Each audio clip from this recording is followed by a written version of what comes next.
Pakistan stock exchange ਦੇ ਵਿੱਚ ਕਾਰੋਬਾਰ ਦੇ ਆਗਾਜ਼ ਵਿੱਚ ਵੱਡੀ ਤੇਜ਼ੀ 100 ਇੰਡੈਕਸ ਵਿੱਚ 12920 ਪੁਆਇੰਟਸ ਦਾ ਇਜ਼ਾਫਾ 100 ਇੰਡੈਕਸ ਦੇ 1,64,594 ਪੁਆਇੰਟਸ ਉਤੇ ਟ੍ਰੇਡਿੰਗ ਜੀ ਬਿਲਕੁਲ ਤੁਹਾਨੂੰ ਦੱਸਦੇ ਚੱਲੀਏ ਕਿ ਪਾਕਿਸਤਾਨ ਦੇ ਐਕਸਚੇਂਜ ਮਾਰਕੀਟ ਦੇ ਵਿੱਚ ਕਾਰੋਬਾਰ ਦੇ ਆਗਾਜ਼ ਦੇ ਵਿੱਚ ਵੱਡੀ ਤੇਜ਼ੀ ਆਈ ਹੈ ਜੀ ਬਿਲकुल ਅਹਿਮ ਇਕਦਾਮਾਤ ਨੇ ਮਸਬਤ ਰੁਝਾਨ ਹੈ 100 ਇੰਡੈਕਸ ਵਿੱਚ 12920 ਪੁਆਇੰਟਸ ਦਾ ਇਜ਼ਾਫਾ ਜੀ ਬਿਲकुल ਤੁਹਾਨੂੰ ਦੱਸਦੇ ਚੱਲੀਏ ਕਿ 920 ਪੁਆਇੰਟ ਦਾ ਇਜ਼ਾਫੇ ਦੇ ਨਾਲ 100 ਇੰਡੈਕਸ ਦੀ 1,64,594 ਪੁਆਇੰਟ ਉਤੇ ਟ੍ਰੇਡਿੰਗ ਜਾਰੀ ਹੈ ਬਿਲकुल ਪਾਕਿਸਤਾਨ ਸਟਾਕ ਐਕਸਚੇਂਜ ਵਿੱਚ ਕਾਰੋਬਾਰ ਦੇ ਆਗਾਜ਼ ਵਿੱਚ ਵੱਡੀ ਤੇਜ਼ੀ ਦਿਖਾਈ ਦਿੰਦੀ ਪਈ ਹੈ ਇੱਕ ਮਸਬਤ ਆਗਾਜ਼ ਹੋਇਆ ਹੈ ਬੜੇ ਅਰਸੇ ਬਾਅਦ ਬੜੇ ਦਿਨਾਂ ਦੇ ਬਾਅਦ 100 ਇੰਡੈਕਸ ਵਿੱਚ 12920 ਪੁਆਇੰਟਸ ਦਾ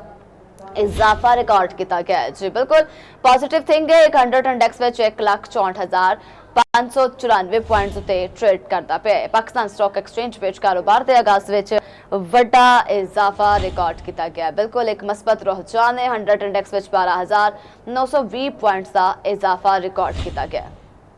जी बिल्कुल 100 इंडेक्स से 1,64,594 पॉइंट्स उत्ते ट्रेडिंग इस वक्त जारी है